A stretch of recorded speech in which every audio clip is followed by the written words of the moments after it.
MW from Fort Worth.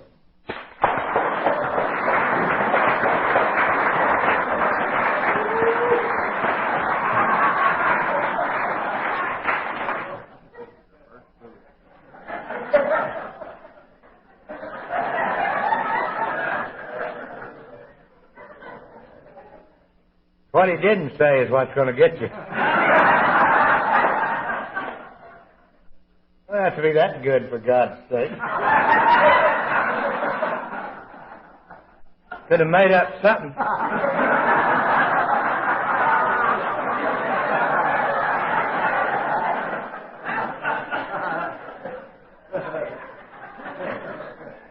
I may make up a few things about him.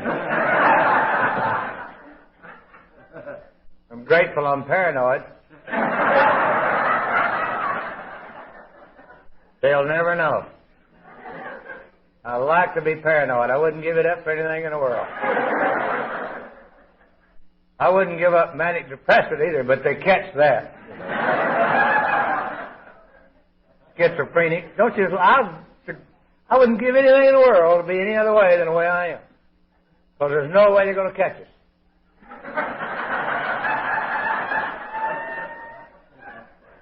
I love to be the way I am because I could be so many different ways with nothing happening.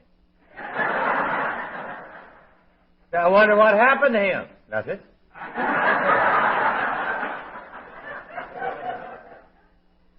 Well, he was fine before he went to the bathroom. He said, that's it. He went to the bathroom.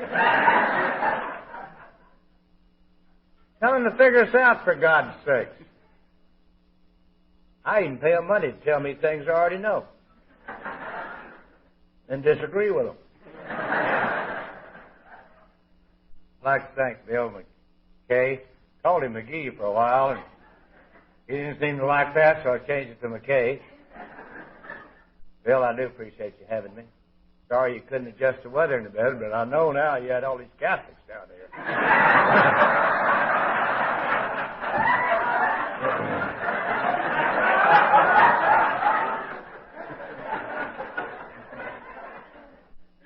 I do appreciate you, even though you said didn't tell the truth. I do appreciate that. You're picking me up at the airport. It's your trip back now. I'll take care of that. And Carl was here with his crew and Dolores. They have a crew that goes everywhere. And they keep everybody straight.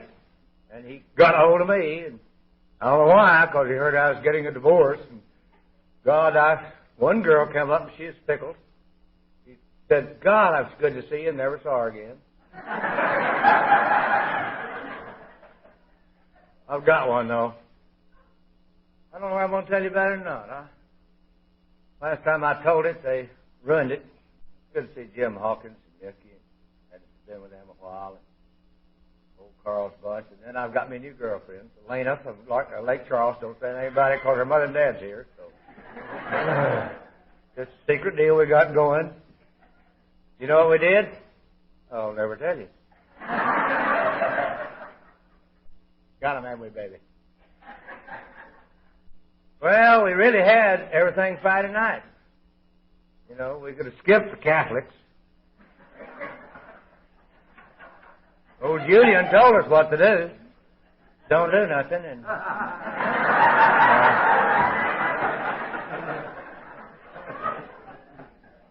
then you'll have two worries twice a year. Worrying about taking that trip to Florida and the other one back to Virginia. And then enjoy the rest of it. I wouldn't live like that for nothing in the world.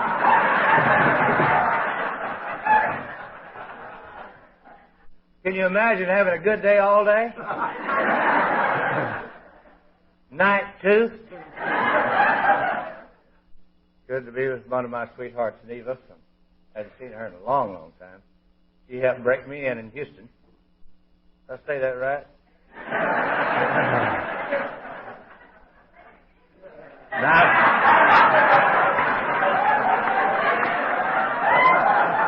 I don't know what's going to happen today. I'll tell you that. And then, of course, the Catholics took over. But one of them, you could call her anything. You know, after you didn't call her sister, you can just call her anything you want to. Was it June Louise at the last, or what was the last name she used? It's a delight even if she was from California. And I don't know where you ought to even mention another Catholic. Did you hear that last night?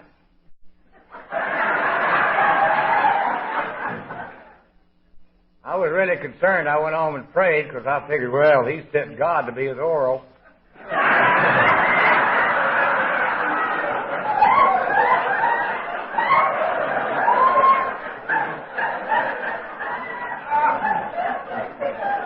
I'll be up here all by myself.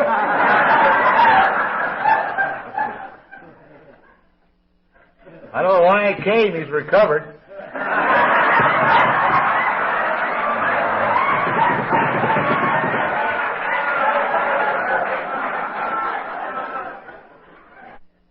Girl says, my God, is that really true? I said, hell, I don't know. He's Catholic. Said, but there is a line in the book on 85, don't read it. But it says we're never cured of alcoholism. Oh, really? Yeah. Well, I feel better. And I said, yeah. Be hell to get cured and nothing to do. And I don't have the mind to be a priest. I'm not old enough yet.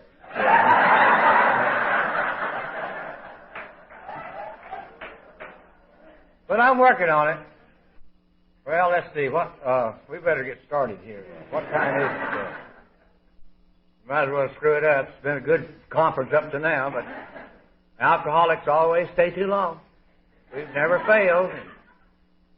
We did what we were supposed to do. We screwed it up before we left, so they know that we should never come back. That's the reason we never got invited to a lot of places. But we never had to go back to a lot of places either. And after I went back some of them sober, I'm glad I didn't get to go back some of them. I found some of those people wasn't as great as I thought they were either. So they didn't love me like they should. The reason I hate this conference over, you go to the airport and buy something, they just say thank you. You don't know who we are. You're supposed to hug us and kiss us and take us home with you and tell us divorce your husband. I am Jim Williams and I'm an alcoholic. I'm really not supposed to be an alcoholic. I'm supposed to be a Southern Baptist. You know, we're the ones that pray for the Catholics. They drink, you know.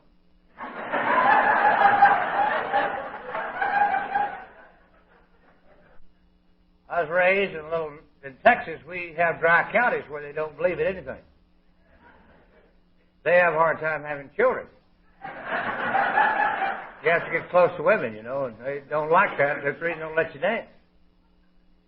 And we was raised in that little dry county where they didn't sell it and believe in it, didn't do it. I didn't think they did it. And then I was raised in that little old church and had a guy stand up here like me and says, if you think it, you might as well have done it. Well, I was thinking it. I didn't know what it was. But I knew I must be thinking it because they'd point at you. We're going to sing that last stanza for that one right back there.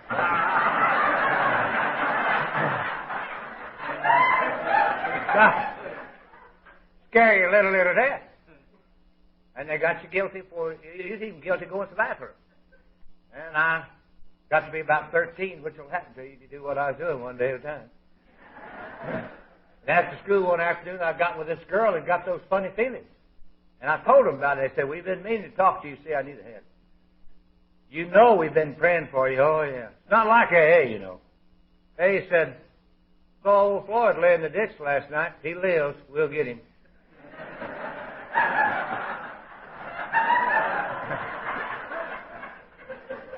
And this bunch, they just hone in on you. This guy said, now meet us before the funeral service. And I met him before the service. He says, what you need to do, you need to get saved. I didn't know what from. Hadn't done nothing. So they sang that last stanza for that one right back there. And I came down the aisle. It's kind of like AA, except don't give out any chips.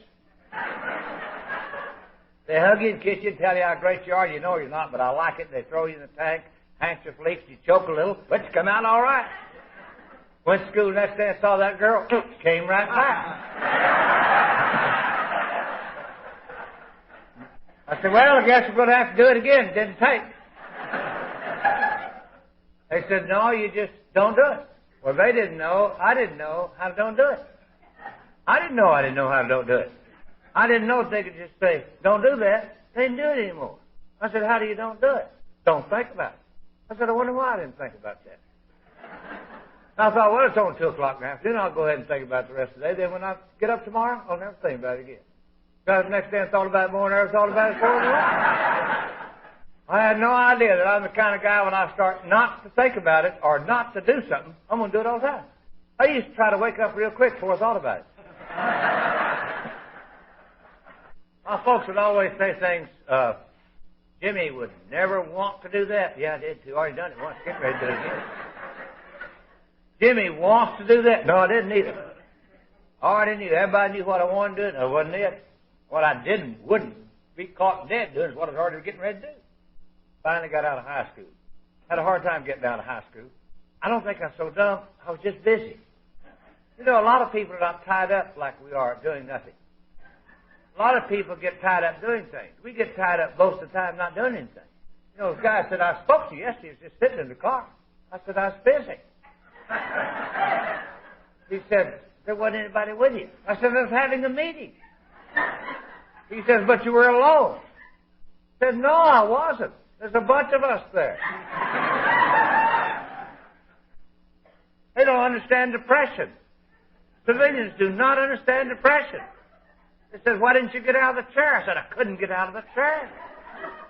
They said, get out of the chair. I said, I can't get out of the chair. Why didn't you go to work? I couldn't get out of the chair. God, they don't understand English. I couldn't get out of the damn chair. I'd gone to work, but I couldn't get out of the chair. You have to tell them 10 times before they catch it. Then they walk off from me and said, he couldn't get out of the chair.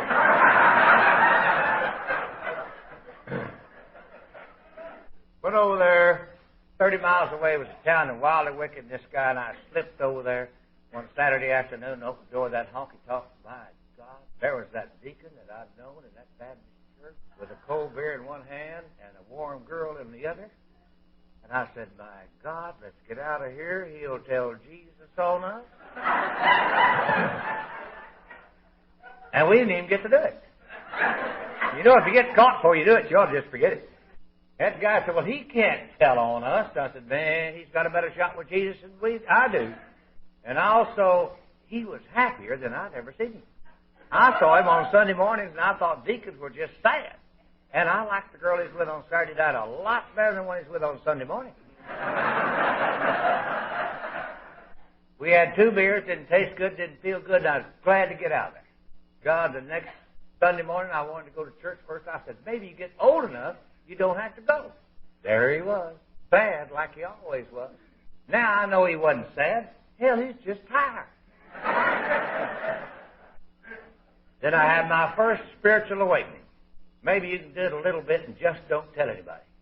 So I told my buddy, I said, next Saturday, that's before you knew you could do anything during the week. Next Saturday, we'll go back. This big town had 2 joints. We'll go to the other joint. Went to the other joint, didn't see a deacon I knew. Learned how to do everything but commit adultery. I'd have done that too. I didn't know enough about it. And you know how we are. Think about it all day long, drink a beer, forget it. Then if we do, we don't know whether we did or not. And you can't call back and say, we do anything last night? Might have. Everything's been wonderful. I learned how to drink. I didn't even know I knew how. You used to drink one beer right after the other to get the feeling so good you can't feel it all. Learned how to dance. Baptists not allowed to dance. Fell down on the dance floor. Broke my nose. Did it 5 times after learning how to do it. Blacked out. Just beautifully. Waked up the next morning, threw up just like I've been doing it for years. This guy called, said, how do you feel? I said, God, I feel horrible. He said, oh, but you had a great time. I said, oh, well. Then I knew how to have a good time. Just go out and get drunk, black out, wake up the next morning, throw up, then you know you had a good time. Never did know you drank it any other way. I couldn't mention putting bourbon in milk, for God's sake. Ruined the damn milk. And I looked to see what it'd do. I never drank it that way. I always drank it. And I thought people who didn't drink like I drank didn't drink. I thought people who messed with it just didn't drink. I thought people who drank like I drank. I was over at this town one afternoon by myself, putting off getting drunk as long as I could, and I was walking by the post office. There's a sign out there that said, "We need you." And I walked in there, and they did. And this guy said, "You like to go to California?" I said, "Yeah." "You ever been?" I said, "No, I haven't been 30 miles away from home." He said, "We're leaving tomorrow." Oh, my God. I filled that thing up, ran home, told my folks I'm going to California. They looked funny. But my folks have always looked funny. They've got a new deal going on now. You know, these people, 65 years old, found out they have parents. They have a meeting going on now, parents. You have parents. I didn't know. God, I've got trying to get in, but I can't because my parents weren't drunk. So anyway, well, I'd have helped them get drunk if they'd have listened to me. So this guy, I came back the next day to the service, and this guy says, "We're going to San Antonio." I said, "I thought yesterday we was going to California." He said, "Oh, we live one day at a time, boy." I should have caught on that to the deal. And then we went to San Antonio, and this funny bunch. They got up in the middle of the night, and they make their bed real quick. Nobody's coming, but they thought they were. Nobody ever did. And then we run down to eat right quick. My God, if you're not even drunk the night before, you get sick eating that time of night. And they were always scared because they walked in groups. And whoever was going to run our deal decided that we ought to go on a secret trip. So we couldn't tell anybody, and they couldn't even tell us. And we end up, whoever decided for us decided we need to go to China. I'm in the Air Force, so we go to China by boat.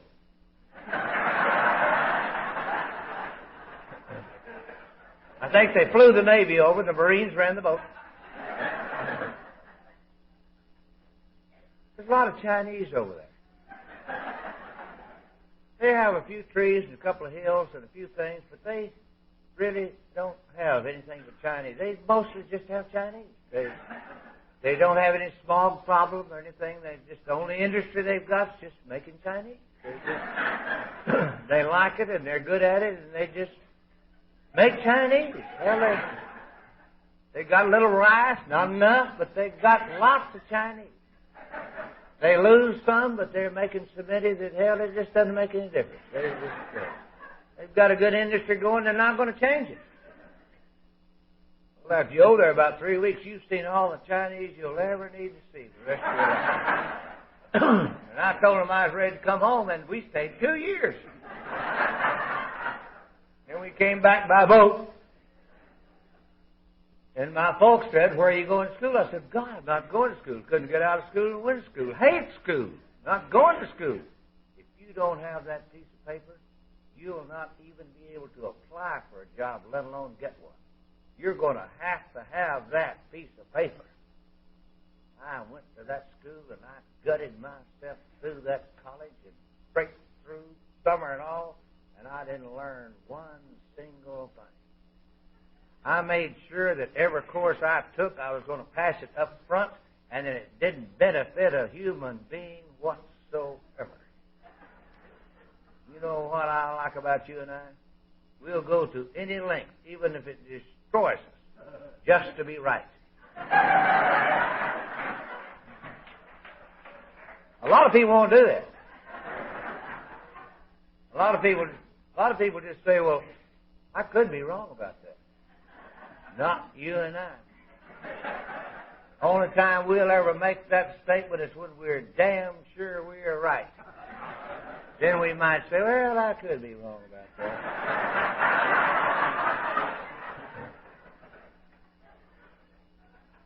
Having some minor difficulties with women. If you put 10 pretty girls up there, I'll get the sick one every time. I don't know where I learned how to do that. I'd see some guys, they just go with any girl. Hell, you can't just go with any girl. We got to change girls every week. God, you've got to find a pretty girl, one that's precious and sweet, one that you can take home and be in love with, for God's sakes. You can't just go with any girl. It took me about 2 months to find that sweet, precious, sick little thing. Then in about 2 months, we'd be so much in love, I'd almost have to quit work. Then they just deteriorate from there on out. When I got to AA, I said, "This is the most fantastic place I've ever been in my life. This is the first time I've ever been where they had the sick women grouped."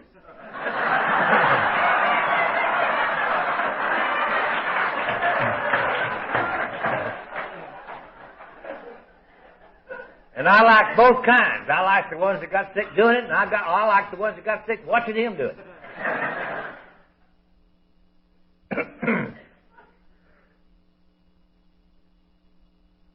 Well, I don't know why God seemed to feel like we were the ones that knew how businesses should operate and assigned us to make sure that they do it properly. And where I worked, I always worked at it hard, and I was diligent with it, and I told them every day what was wrong, how they're supposed to pay me and treat me, and for some reason, every place I worked always wanted me to come to work on Mondays. And Mondays were bad days for me. You could have the flu on Thursday, but never on Monday. It took me a long time to find out that I was the only one that was always leading. Some of those businesses that fired me are still operating doing it wrong. Which means probably most of us are too smart to be in business. Finally, I got out of a job and I couldn't get one. The way I'd look for a job is I'd get up every morning, I'd throw up and spray. Then I'd go fill out one of those forms that ask you personal questions like, where have you worked the last 10 years? That's none of their business. They won't know where you live, and I like to move around. And then the rest of the questions, you've got to figure out, I wonder what they'd like for me to say. You don't know them too well, you know. God, it takes an hour and a half to fill it out. Then the interview's 10 minutes, and you're gone. I did this, and finally I saved this one place that I knew I'd get the job. I knew a guy was there, and I knew they had the opening. I knew they was looking for somebody. And I walked in. The moment I walked in, he said, you don't want this job. I said, yeah, I want the job. Hell, I'm broke, and I need a job. I've been looking for a job. I said, I saved this job because I knew I'd be able to be working with you. And he said, you don't want this job. Yeah, I do. No, you don't. Didn't get it. Also knew that I was going to be more comfortable when I left. I also knew there's something about me he would like to tell me, but he didn't know how to do it. Well, I went out and got drunk, waked up the next morning. I said, you know, I've been doing this for about 10 days.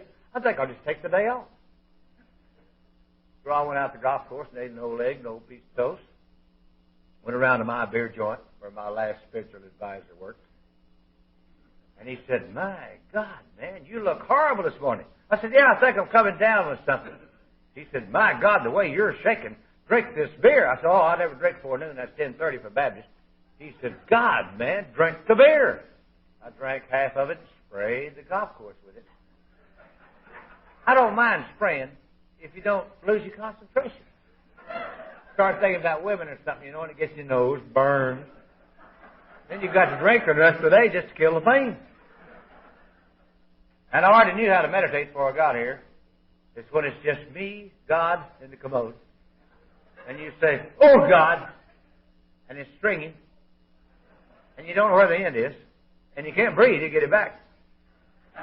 So you don't know whether you're coming or going.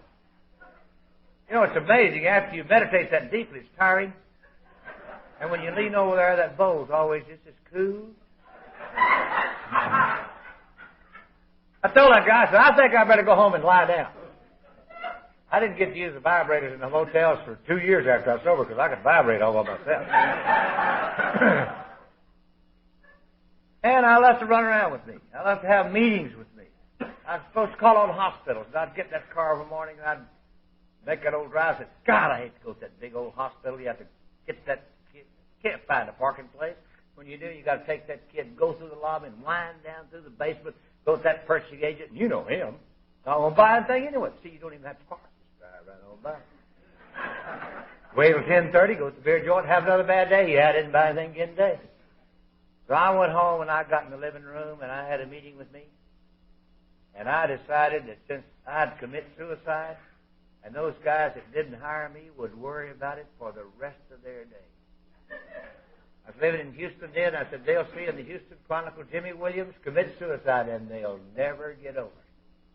But I didn't know how to do it. Now, you don't have to know anything. I was watching television the other day. Suicide, call that number.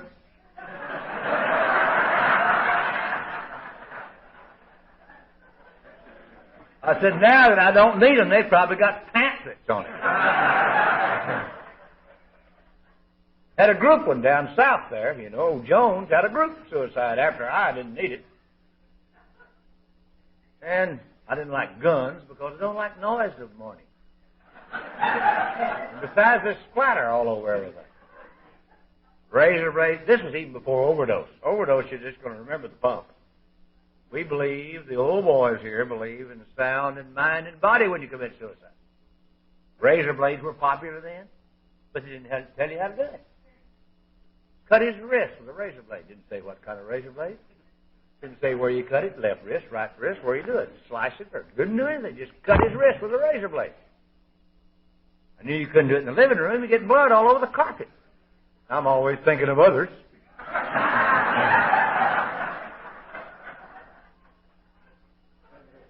So I went to the bathroom, got my razor blade, sat down on the throne, and I had sense enough, even though I'd never done it before. Don't just cut the left wrist. The left side died. The right side would be alive. What if you backed out? Half dead, half dead. So I cut both wrists so I could bleed and die evenly. No, we're not done. And I'm sitting there listening to the drip, thinking about those guys going to worry about it for the rest of their days, and the phone rang. Then I thought, what if where I'm going I'll always wonder who that was calling? That'd be enough to run you crazy. So I put a Band-Aid on my wrist right quick. Answered the phone. It was the police. You know, police, I've never talked to a policeman yet, didn't have personality change. They've been taught by ministers or something, you know. Because they'll say, stop you about 3 o'clock in the morning when you're going home. Come go along with me. I say, I can't go. I'm late now. I'm supposed to be home at 7. And they say, get in the car. And I say, I'm not going. Then they really go nuts. You have to pacify them and go along with them. This guy says, where were you last night? I said, I was right here. And he said, no, you wasn't. I said, how do you know? And he said, we was there. Then I didn't want to talk to him anymore. I'd already learned don't ever talk to anybody no more about where you've been than you do. I said, well, what do you want me to do? And he said, well, you can either come down here or we'll come out there and get you. I said, I'll be right there. And he said, if I was you, I'd pick up an attorney on the way. I said, well, it'll take me an extra 30 minutes, but wait for me. I'm coming. God, I love to live with me. I can live a week in a half a day. I've had a hell of a day. I've had 2 big meetings, been out to the golf course, threw up, committed suicide, and talked to the police, and it's only 11 o'clock.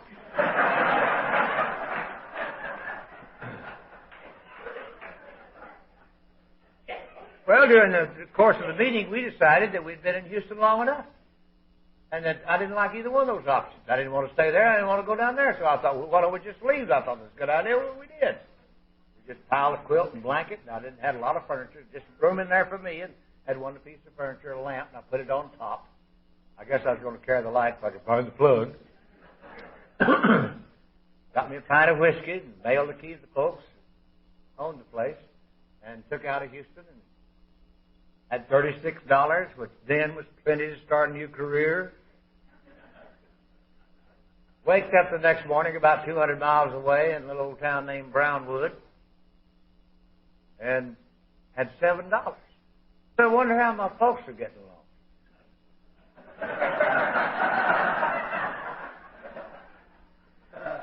So I called them collect so they'd know it's me. They said, what are you doing? I said, I'm just out riding around. Well, why don't you come by and have a cup of coffee? So I believe will. So I drove by to Fort Worth. I never shortchanged my folks. I always gave them my very finest story. In fact, it was so horrible, hell, I cried with them. In fact, I thought, God, if I'd known it was that bad, I'd have left Houston 3 years earlier.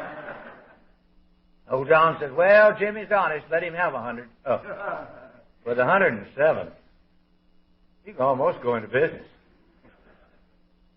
So I knew I had to sweat that down out, and I sweated out and got up the next morning and said, well, Aunt Lee, there's one little old thing I left out. While I was going through all that trouble down there in Houston, I was drinking stuff. But I have now decided that I shall never drink again as long as I live, and I'm never going to be underfinanced again. You're never going to have to worry about me again. My folks look at me just like a blank wall. When I got an A, I went back up there. I said, do you remember that time? She said, which one? She said, well, I think I remember. She said, I turned around and John, you drove off and said, what do you think? He says, he's 33. He'll never live till he's 35. Well, I didn't have any place to go. There wasn't any use in going the way I was going because I didn't know where I was going when I was going the way I was going. So I decided I knew a guy that I'd help get a job down in the Rio Grande Valley. I think I'll go down there and see him. No use calling. He'll tell you not to come, you know. And it's just right down there. Well, it was, but it was about 10 hours. Drove right out of Fort Worth, stopped at the filling station, fill up. And I said, how far is the Waco? 79 miles. This happened to sell beer. They let me have 3. So I went into Harlingen and got that good downtown hotel. You didn't take your clothes in because you couldn't be living one day at a time. So I'd come down every morning through the elevator, through the lobby, go get my shorts, socks, shirt, go back up, take a shower. Cars across the street did it every morning for 3 weeks, and they finally hired me. Now, they hire you because that's the end down there. People go down there snow dodging and stuff like that, but they don't go down there looking for jobs. So if you're breathing fairly well, they'll hire you. And I did the same thing there that I've had to do 2 or 3 different places. There's always somebody in my place that they need to get rid of him. And if you explain that to them on a daily basis, sometimes they do that. They did that there. And I got up into my place. That's the end, you know, down there. They have a little creek, change countries, change language and everything. So if you want to get to the bottom, that's a good place to get there early.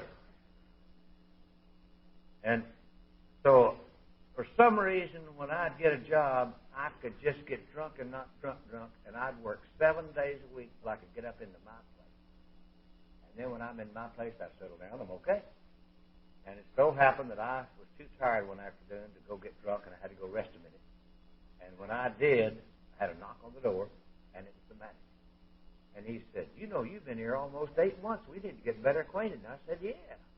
He said, let's go have a beer. And I said, oh, one. He was a drunk, just like me. And I lasted there 8 years till he got fired. Me and another drunk. He had 2 drunks working for him. I'm still trying to get married. I've been trying since I was 5. And I figured out what's wrong with me. You know, when you're walking around and your romance has gone to pot, and you're walking around alone by yourself in love with no girl, it's awkward. So I figured out the mistake I've been making, just trying to be true to one girl, is what you need to do is to have a number 1 and a spare. And I left the court drinking. You know, you call them about 3 or 4 o'clock in the afternoon. Pick you up about 7:30. It might be 4 or 5 days before you get by there. You don't have to get too well acquainted, you know. So then my weekends were like, I'd get off work at noon on Saturdays, and I'd jump in the car and run to the golf course and have a heavy lunch like a 6-packet of cheese cracker. And then I'd get drunk, black out by 6:30, 6:45, in bed, up 11:45, 11 o'clock, back to my joint. We're living in the valley now, see. Living in my joint to get it up in my joint, and just as soon as 1 o'clock comes, they close up. You just get in the car with your close friends that you've met that night, and go on over to Madame Morris and daylight, maybe eat breakfast at the Texas bar and throw it up, or just skip breakfast. Come on in and drink a little beer and taper off into Monday, and sometimes you make it, sometimes you miss it.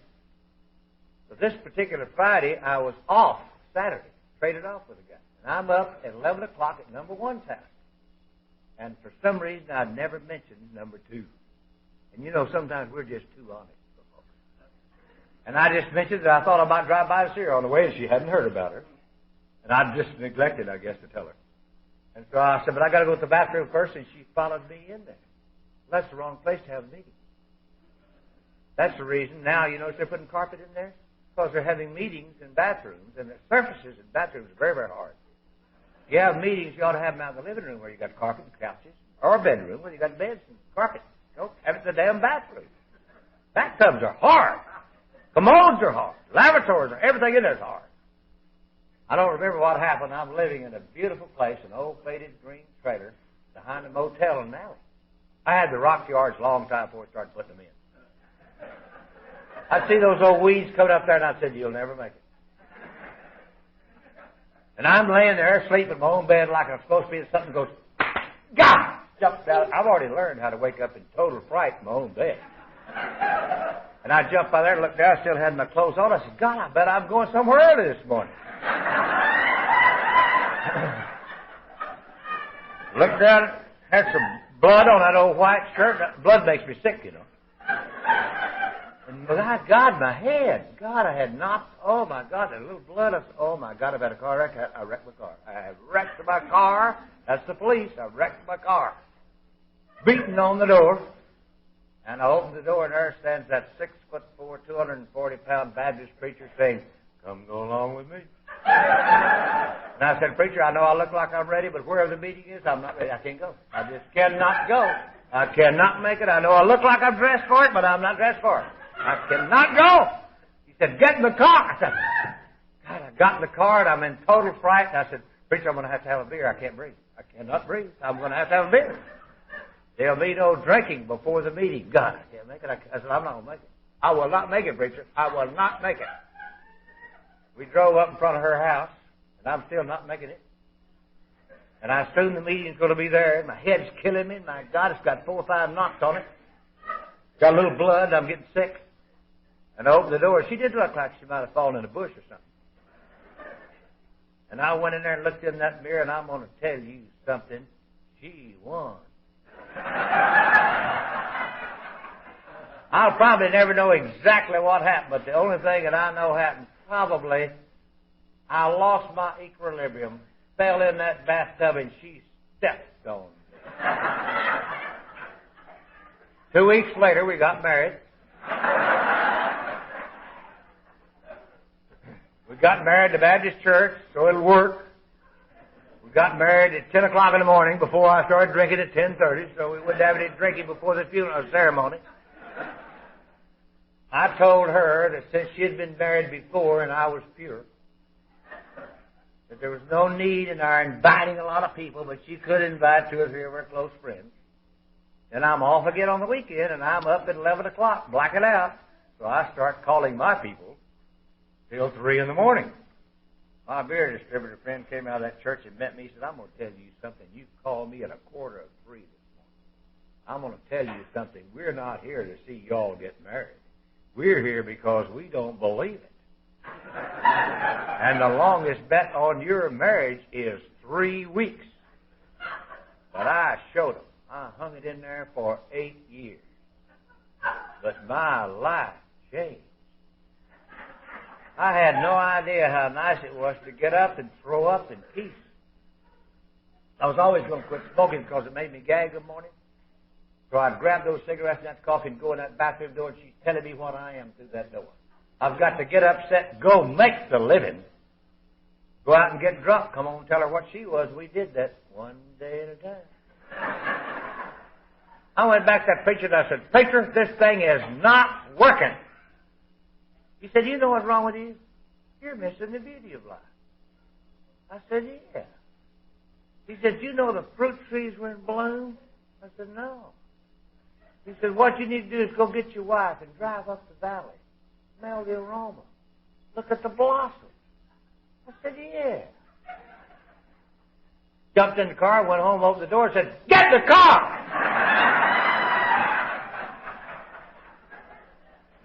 He said, "What for?" "We're going to go look at the blossoms." He said, "The blossoms?" I said, "Yeah, we're missing the whole damn thing." Got in the car, and I drove to the hop shop and got a 6-pack of beer, drove up the valley, said 14 miles to Matamarsh, turned left, went to Matamarsh, switched tequila, blacked out, missed the whole damn thing.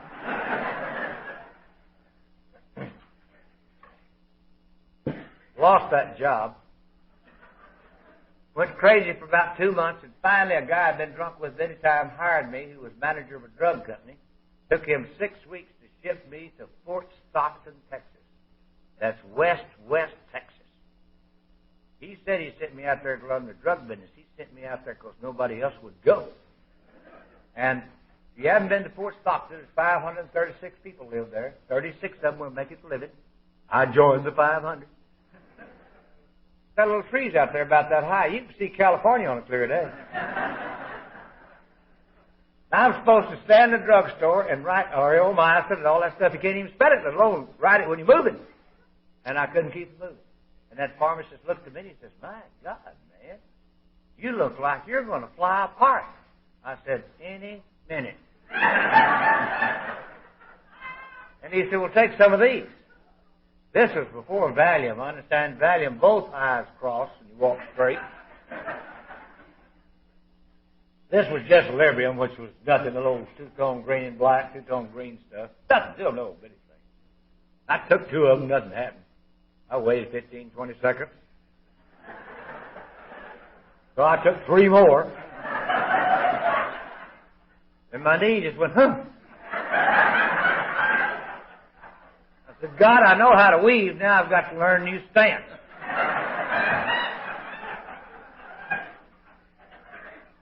So I took Librium daytime, drank beer at night. And it used to tickle me, that pharmacist would say, Jim, I can't do it anymore, I don't guess. Jim, I'm a little short, 10 milligrams. 25 be okay? I said, that'd be fine. They're the same size, you know. If you're taking 10 of one, you take 10 of the other. It works just the same. No big deal. Calms you down some. I like us because we can move no matter what they put in there. Besides, we think better. And I only had one decision to make every night. After the 3rd beer, never before, I'd say, well, am I going home early or am I going to close the joint? If I'm going to close the joint, I stayed on beer. I'm going to go home early after the 3rd beer. I got a pint of whiskey, put it on top of that in the Librium, and go home like you're supposed to, blacked out. My ideal time is when I black out right at the door. Sometimes it's a little early, sometimes it's a little later, but I always made it. I got to where I knew how to do it. I knew how to drink the blackout. And I like blackouts. I've always enjoyed it. I drive good in the blackout. Not too good a drunk driver, but I'm good when I'm blacked out. Never ever had any wrecks when I was blacked out. Lots of wrecks when I was drunk. I miss driving drunk. I was coming home Abilene the other night. Thank God, sitting there, nothing's happening. Stripe stays there over and over and over again. Never moves. Got 2 tail lights. Well, they got 3 now, that odd one. Thank God they put that on there, something a little different. Used to, you get to drive along, you know, and it's a long trip. Your eye kind of burns a little and it dips down. Nobody ever told me, nobody ever told you that close the left eye and the stripe go, hey, be driving along there. Well, I think I'll change things up a little. Got 2 tail lights up there and the stripes run down there. The stripe goes off light, got 8 tail lights. Gives you something to do. Guy hired me back in Houston, called me, and he hadn't seen me in 15 years, the reason he hired me. Well, he didn't hire me, he recommended the other people hired me. They had no reason to hire me. Huntington, Indiana. Company was up there, didn't even know what they did, and they wouldn't tell me, and I wouldn't ask. The president of the company said, we don't know why you're here, and I didn't either, so I sure wasn't going to get into that. And the guy finally hired me, and I said, why are y'all looking at me funny? He said, we can't understand why you're... But boy, I wouldn't touch that one. Well, they sent me back to Houston. I lasted there to the day before Christmas Eve of 1965. My customers never saw me drunk. My wife and I had developed such a sweet, deep hate for one another that we finally spaced because the one that died first won. But we did have to have a 2-holder because we weren't that comfortable sleeping in the same area. We thought some of one might pull something at the spur of the moment. Like a hatchet or something. We were both really strong, but we were gutless. Day before Christmas Eve, these people, these administrators, I played golf with them, and they had some in-laws down. I got a little bit too hospitable, and I blacked out their house and drove from one side of Houston to the other, which is nothing new for me. I'm a blackout driver, and I've driven from one side of Houston many times. Didn't do anything any different that morning the other time. Got up in total fright like I'm supposed to. Looked out there and my car's back. I've even quit asking it how it got back.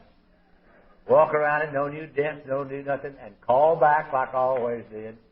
Sure am sorry about last night. I'm not sorry about last night. I want them to tell me what the hell I did. They don't have to make amends, you know, and we'll never know. Because they'll never tell you. They just tell you it was okay, Jim. You just got drunk. Drunk was going to be a bad word. I'd hear people saying, God, I really like him, except when he's drinking, I can't stand to be around him. And I'd hear all that stuff, and it looked like I was a drunk. Because they're talking about me being drunk. I'm not an alcoholic. I'm not behind the grocery store in the alley. And that's the only one, and I never changed it. And didn't plan on changing it then. So I don't know, I guess heard on radio, what's the name of gone next door is getting ready to have a New Year, Christmas Eve party. And so I picked up the phone and called in a group. Must have heard it on the radio. Looked under Alcoholics Anonymous, called in a group. The girl acted like she was glad I called. I should have known that. I had the wrong number. She said somebody'd be right out. Well, I waited an hour. Nobody showed up. 10:15. Looked in the icebox, had 3 beers. I'll just call them back, tell them I don't need them. About that time, the phone rang, and I picked up the phone. Guy said, be right there before I could tell him I didn't need him. Hell, he hung up. He came by himself because he used to watch me. His wife managed these apartments. When we moved in, they'd moved to another complex, but he used to watch me going back to 7-Eleven saying, he lives, we'll get him. And I looked out there, and he had a little short, deacon-looking guy. You could tell right off he was not my kind of guy. Had a book under his arm, and I said, oh, my God. We're going to read that book and pray. I've not only been baptized, I've been rededicated 10 times. I said, I'll just get rid of it. We didn't read the book. I don't know what he said. I don't know what happened. About that time, old what's-her-name came back in. He said, you want to go with me? Well, I didn't, but it's better than staying with her. Then we got in the car together. We hit that old 610 loop. And I said, oh, my God, I have gone off with a perfect stranger. He's not my kind of guy. I know I should have taken my car. I know better than that. And I thought, well, I'll give him the test. I'll buy a beer. I don't want a beer. God, I knew it. And I waited about 10 more seconds and said, I'm going to tell you something. I got bad drunk last night, and I'm in total fright right now, and I've got to have a beer, and I've got to have it right now, and you either let me off on top of this freeway, and I'll walk over there to that U-turn, or take me over there. I cannot make it another second. Besides, that's 11:20. He said, can you wait till we get to the club? Oh, yeah, I can do that.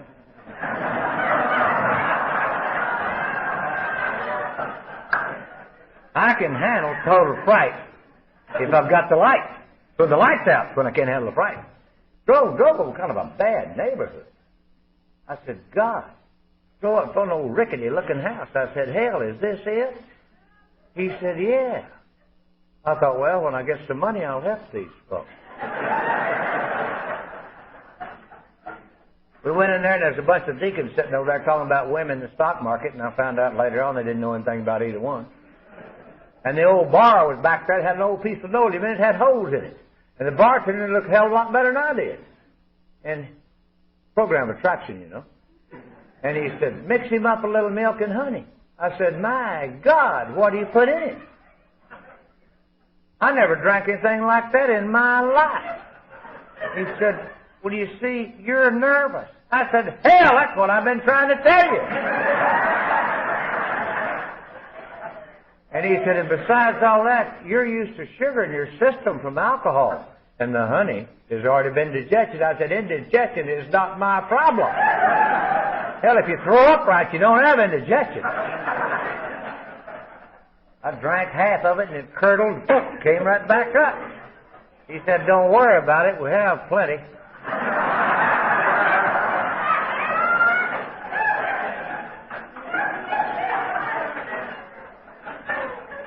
I thought, hell, I'm going to put on a show for these folks here. One of the smart ones said, walk all you want to. Hell, I don't want to walk at all.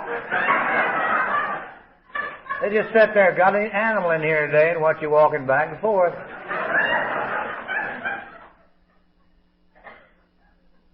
Finally, I just kept drinking that sweet, sick. God, I hadn't had a piece of chocolate pie in 15 years. Got sick, sweet taste. About 4 o'clock, he said, well, I guess I better go home. I said, yeah. He said, let me out a couple of blocks before we get to the apartment. I knew I had to go get some bourbon because beer would not cut that sweet taste.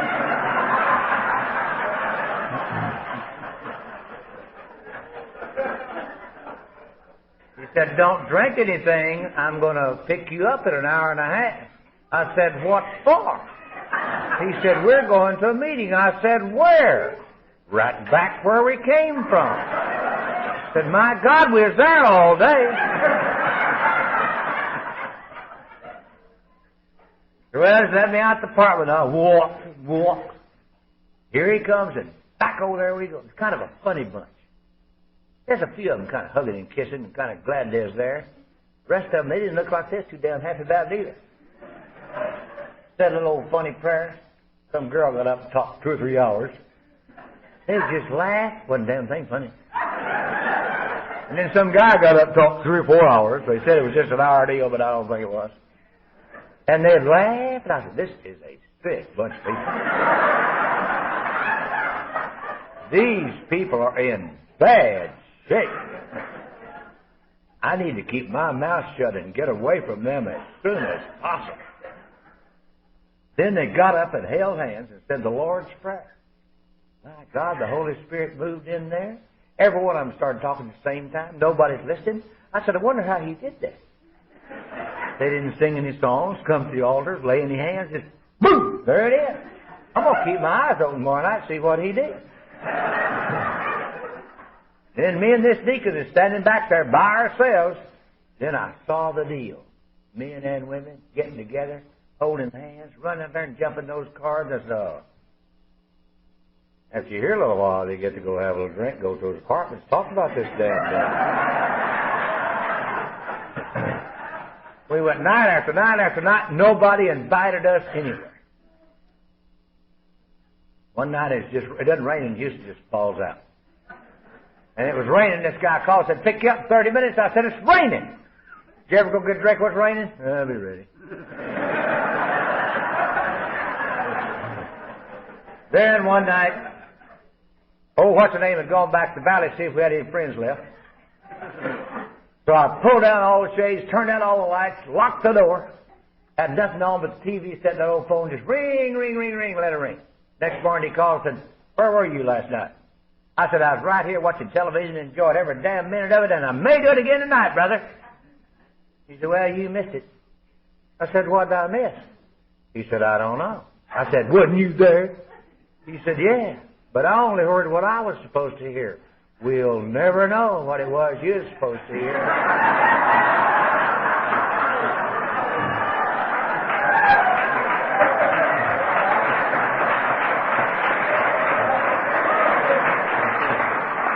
My God, you got to go every night, you'll miss it. Went 3 months, got drunk, 3 months, got drunk, 3 months, got drunk, and I sobered up all by myself. And then I had a meeting. And I decided that I'm really not an alcoholic. The only thing that's ever really been wrong with me is that I'm underfinanced. And if I can get financed, I can handle the whole thing. But I learned first things first. So what I need to do is go back and officially resign and tell them that I thank you very much, but I don't need you anymore. So I went back to the meeting and already started, and evidently one morning about 2:30, he indicated that I had called him, which I doubt very seriously. They'll tell you anything. They've been sober longer than you have. They learned to lie better already. And before I could resign after the meeting, here he comes. I thought, well, I'll just resign. Thank God he's going to be over here and we can get this over with. Then I can go on with my life. And he walked up to me and said, don't you ever call me again. I looked at that guy and said, I'm glad you said that. I never called you in the first place. They called you. And I'm going to tell you something your best friends will not tell you. Nobody likes you here. We don't get invited anywhere, and they don't know me, so it's got to be you. And I'm going to tell you another thing. If I had as bad a personality as you do, I'd go back to drinking. And you don't ever have to worry about my calling you. If you was the last man on earth, I'd never call you again. And I didn't until the next morning.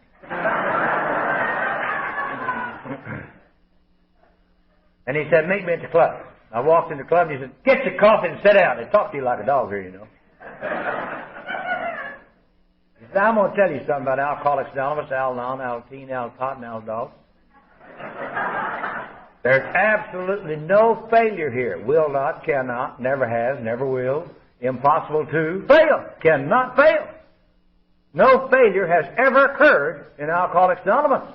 Al-Anon, Al-Teen, Al-Tot, Al-Dog. Provided you do exactly what we tell you to do, the way we tell you to do it. He said, now there's only one thing that you're going to get to do for the rest of your days. But it's the only thing you're going to get to do. And but you're the only one that gets to do it. from now on, beginning now, you're going to make a decision whether you're going to go our way of life or your way of life. If you don't give an alcoholic a decision to make, they'll flounder on the same subject for years. So we're going to give you a decision to make this morning whether you're going to go our way of life or go right back out that door. I said, I don't want to do either one. He said, I didn't ask you what you wanted to do. I just asked you what you were going to do. I said, do you mean tell me you don't care whether I want to or not? He said, not at all. I said, group doesn't care? He said, no. I said, well, you make it perfectly clear to the group that I don't want to do it, then I'll do it.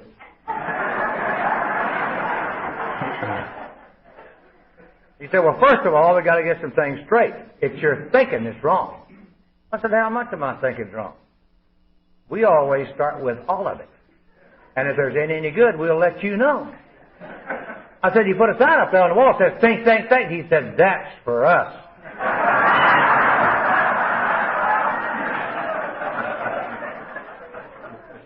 He says, now we're going to give you some things not to do and some things to do. The things going to give you not to do is going to change. Things going to give you to do, you'll just add to, then it's going to happen over here. I said, what's going to happen over there? We don't know, but it always happens. I said, I'm going to tell you something. I've been listening to you and listening to you and listening to you, and you have never listened to me. And I want you to listen to me. I do not understand.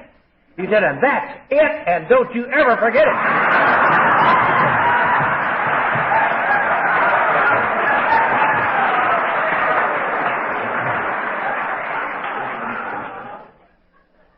Said there's two things that you're going to remember every day for the rest of your days.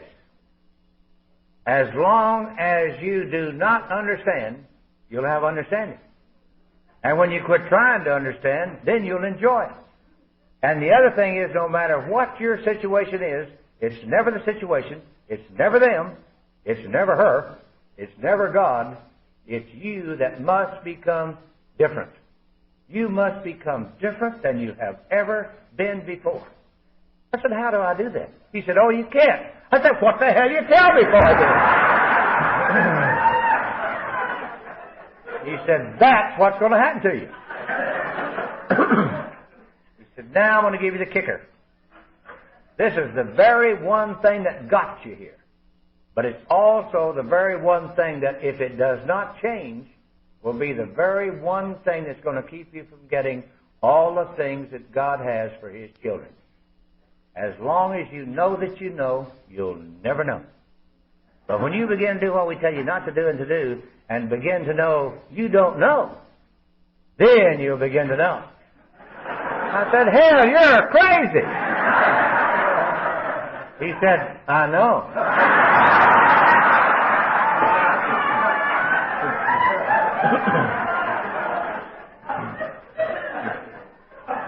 He says, now, since you don't know how to not do anything, the first thing we're going to learn how to do is not drink.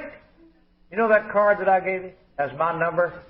4 other men, no women on mine. When you get squirrely, definitely before you take a drink or a pill, you call that number, no matter what time of day or night that is. Now, if you don't do it, you didn't do it. Even if you didn't drink, you didn't do it. Make the phone call.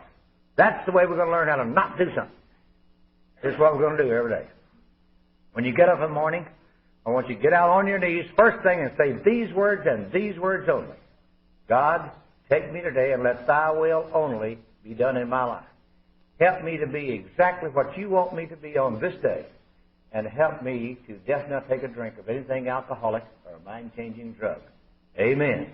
Do not need to tell God what He has not done, nor what He needs to do. God can handle that all by Himself. And then call me before you go to the bathroom.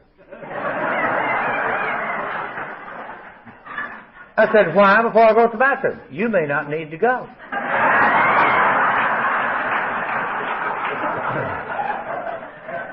I said, you mean tell me you don't think I've got sense enough to know when I need to go to the bathroom? And we'll find out. They don't give you a lot of credit here, you know.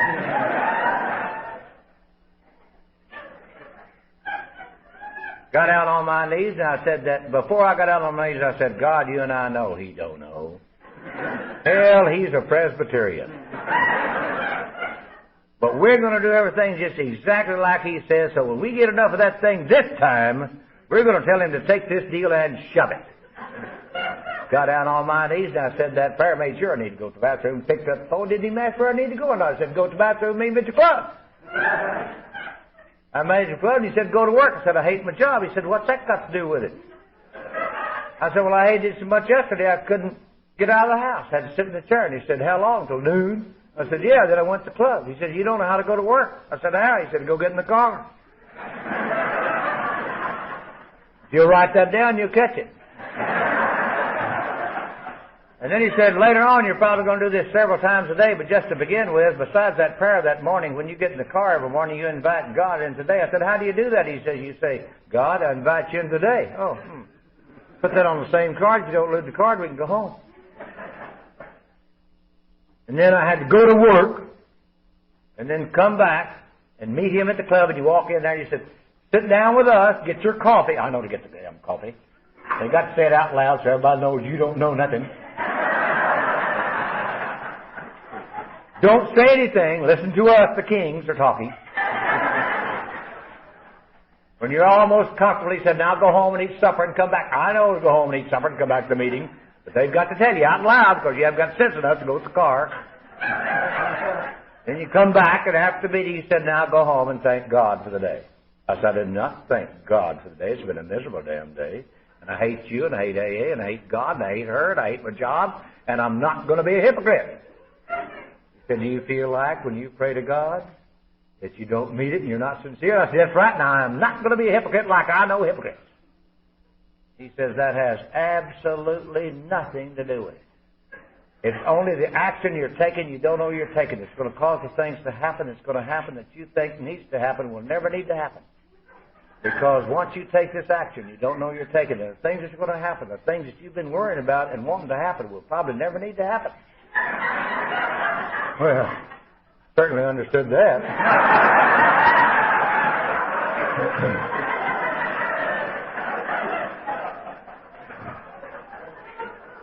I said, do you mean to tell me God does not care, you don't care, and the group doesn't care when I pray to God whether I mean or not? He said, not at all. He said, your relationship with God depends solely on your action and what God does. I said, I can't believe it. Nobody cares what I say. He said, well, believe it. So I just got in my car and went home, locked the door so what's his name couldn't get in there. Got down on my knees and said, okay, by God, God, thank you for a miserable damn day. Amen. Hell, if he don't care and they don't care and God don't care, hell, I don't care.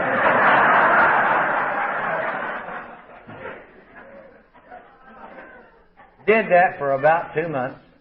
Didn't do anything any different this day than any other day. I hit that old 610 loop down there about 9:15 one morning, right above Memorial Drive, and for the first time in my life, knowingly, this God moved in that car with me as my friend. And for the first time in my life, I knew something different than I'd ever known him before. I knew I would never need to take another drink of anything alcoholic or mind-changing drug as long as I lived, unless I myself insisted upon it. And I knew. God, I couldn't wait. He stayed with me all that day, and about 3 o'clock that afternoon, I thought, man, I'm going to get me a tent and some tambourines.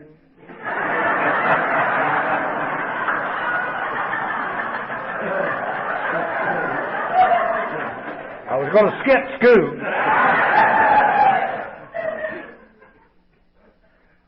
Got to the club 15 minutes early. He's 20 minutes late, and he walked through that door and said, get your coffee and sit down.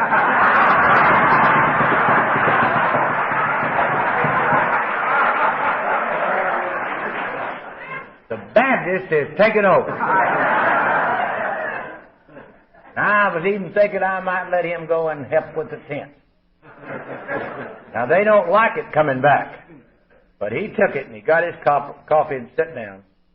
And I told him. And he grinned a little and said, thank God we've got that over with. Now we can get started. I said, my God, that took a year. He said, some are sicker than others. I said, what are you going to do about old what's her name? He said, man, I'm leaving my marriage just like it is. I'm leaving it just like it is. I said, I'm going to send you to a guy, and he's already got his work down. I'm going to send you to him. Sent me to an Episcopalian. You know they don't know. They just got tired of being Catholic. He said, what do you want to do? I said, listen, I'm going to tell you something.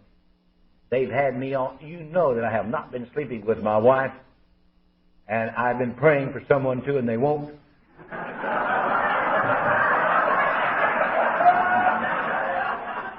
And I said, they have not let me go with anybody. When I'd see that one that was just for me, I don't know why God assigned me to have compassion for the new girl. What the book says, He assigns us for different things. And they would let me get in the car with her by myself. I'd always make sure she sat at our table at ice cream by me. And she would say, you know, I just don't feel comfortable talking to another woman, but I feel comfortable talking to you.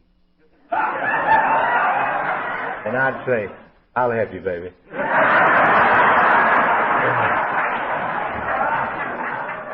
I understand you don't have that problem out here. We're still having a little of that in Fort Worth.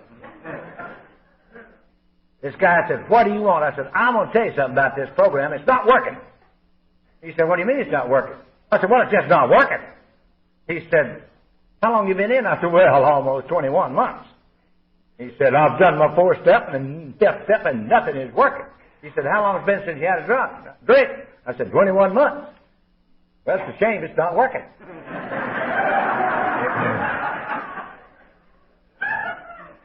He said, what do you want? I said, I want to find out what I can do to live here. I can't live like I'm living.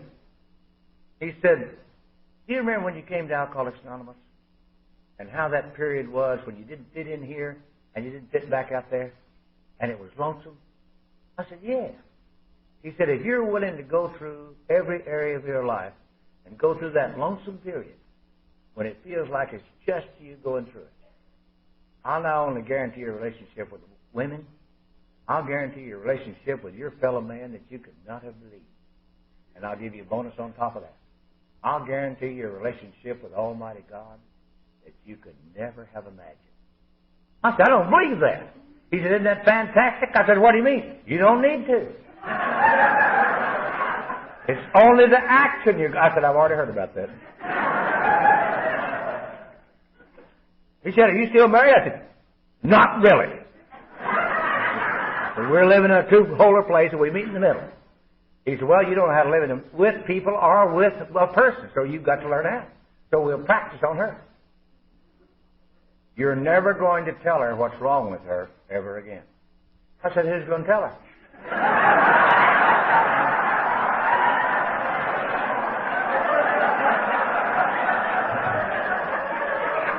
He said, I don't know, but you're not. And you're never going to do anything to work friends, Al-Anons, children, or anything around to get her to do what you want her to do. I said, never. He said, never. He said, and you're going to pray for her. And I said, I'm not. You pray for her. He said, yes, you are, and you may have to say this many, many times a day. God, thy will be done for her as well as for me. Take our relationship, let it become what you want it to be, and show me the truth. I said, I do not want God's will to be done for her as well as for me. He said, remember, what you want has nothing to do with it. So I started doing that, and it wasn't too long after that old sex, love, lust thing it had in me surfaced, and she was out of town. I couldn't get rid of it, and I told him every day, and God would not remove it. So I told the group. The girl said, you're not supposed to tell that to the group. So I went over and told another group. And this other group told on me. You know, we don't gossip here, we're just concerned.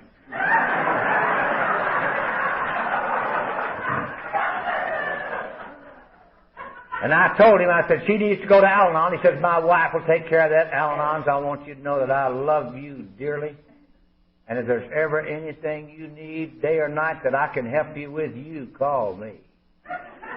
They sent her to you, and she found you depressing. And she went 4 or 5 more times, and she found you more depressing. Whatever you're doing, keep doing it. So that guy says, you know, usually when you stop doing something, God transforms your mind and removes that from you. But that's not happening to you.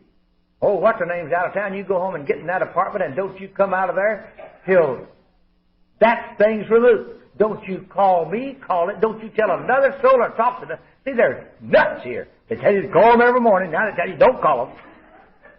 And don't you come out of there, you and God get that thing settled.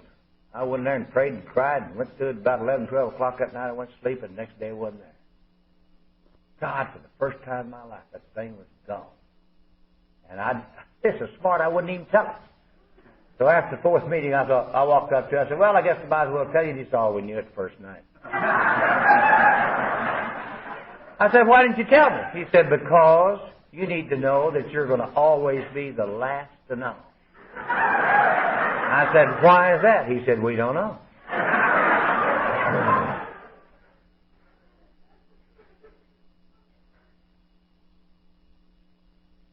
God, I'd have hated to miss it. Can you believe we found it and weren't looking for it? God, isn't that something else? Isn't that something? Isn't that something? We thought we were out there trying to live, have children, get married, get educated, and get independent, get self-sufficient, and there wasn't a chance because we happened to be God's chosen children. God, I'm glad I stayed here long enough to find that out. God, I hate to miss that. Would that have been terrible? Gone through all that stuff to get properly prepared to do the toughest God program available to human beings today. The program designed by Almighty God Himself. The mystery operator. The one that operates like nobody knows how He operates, or when He's operating, or the way He's going to do it. Isn't that amazing? And you and I are there. Isn't that something? Hell, I damn near missed it. What's wrong that I can see, and I hope the other folks come out okay. I don't know anything about them. I just know about people like you and I. I know some things about you and I today that even the Catholic touched on it last night. Can you believe that only thing through what you are right now up through this minute was never to be any different than it is right this second? You and I did exactly what Almighty God designed for you and I. Isn't that something? And half the time you thought you was doing wrong. You was doing exactly what you're supposed to do up through this second. You're not late and you're not early. You're right on time. Isn't that something else? That Almighty God, you and I did everything we could to do it the worldly way. We did everything we could to destroy ourselves, and you failed.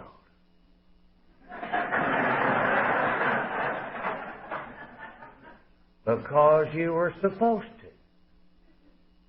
God says, unless you become as a little child, you're never going to know me. And we never changed. We stayed a little child all the way through. We didn't take a chance on getting to be an adult. I don't know about other people, but if you'll think the depths that we got into the fears and the hurt was absolutely necessary to get to the depths and the things that are of God Himself, and that's where we are today. These paths are going to be crazy you and I take. The world's going to think we're doing wrong half the time. You're going to think you're doing wrong half the time. The other half you think God's not doing like He's supposed to. But He's doing exactly like He's supposed to. See, I know one thing today. You and I were chosen by Him to be His special children. And you and I were sent to be together. You didn't get here on your own. You didn't know where you were going.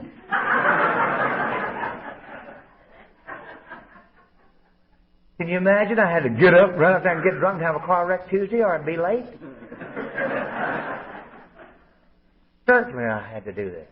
It was absolutely necessary for me and for you to do exactly, to get prepared to be into a program that God's going to take me and redo me and redo you and run us through that rock crusher. And baby, if you and I hadn't been properly prepared, we'd never take a chance going through that rock crusher. Because there's no way to know what's on that other side.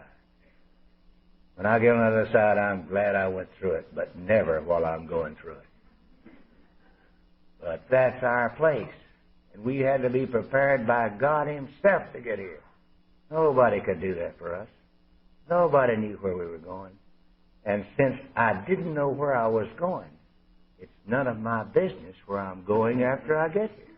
And that's what He's trying to tell me. And He got me in a place where He could let me know that He's my teacher and He's your teacher.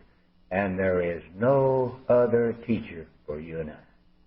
Which is the reason we didn't believe anybody. Nobody could tell us anything. You know why? Weren't supposed to. Because we were waiting for the one who has all the answers. And the only one that has the answers, only one that has the solution, and the only one that has the wisdom. Almighty God Himself. And His children must get it from Him and no one else. I'm glad I stayed with you long enough to know I know that God had you and I in the palm of His hand from the very beginning, probably even before. He knew exactly what our path was and knows exactly where we're going. And you and I have been in the palm of His hand all the time. And the one thing that we did not know that God's children have to know, or they can't make it, and they keep trying to fill that spot. You and I did not know God loved us. And we didn't know it. Thank God I stayed with you long enough to know that. And thank God I know why you and I couldn't fit in the world. Because God's children are supposed to meet together and live in His kingdom. And let Him send us out in the world to do whatever it is He designs. And 90% of the time we're not going to know what that is. But He brought us from every walk of life. And He's sending us out into every walk of life to be used for His glory and to fulfill His purpose in us. And during that time, we get to be changed and we get to get some sweet stuff like He gives His children. You see, we now have that one power that only God's children have. No other peoples in the world but God's children have it. I don't know where the other children are, but I know about these children because I'm one of them. And God's let me know that. That I'm His and that you're His. And that as long as I meet with you, that power is going to stay alive in me. And where I'm going and you're going is absolutely unlimited. The more I go through the rock crusher, and the more I come surrendered to Him, the more He's going to be able to operate through me, and the less of me will be operating, and I can live more in that sweet stuff. Thank God I stayed with you long enough to feel that power, and to realize that you and I are living in it, and it never fails. When you and I call one another, when you and I meet together and we invite Him in, and when you and I invite God into that day, He never fails us. Just like it's been right here this weekend. When you feel and know that power that only God's children have. Thank God I stayed with you long enough to feel that power in me, Him loving me and me loving Him back. But the difference was you. You're the difference. You're the one that made the difference in my life. My life, I could have gone to 10 different denominations and 1,000 different churches. But my life was never to be any different until God sent me to be with you and you to be with me. And He sent us to be together and had it designed. Just like it is right now.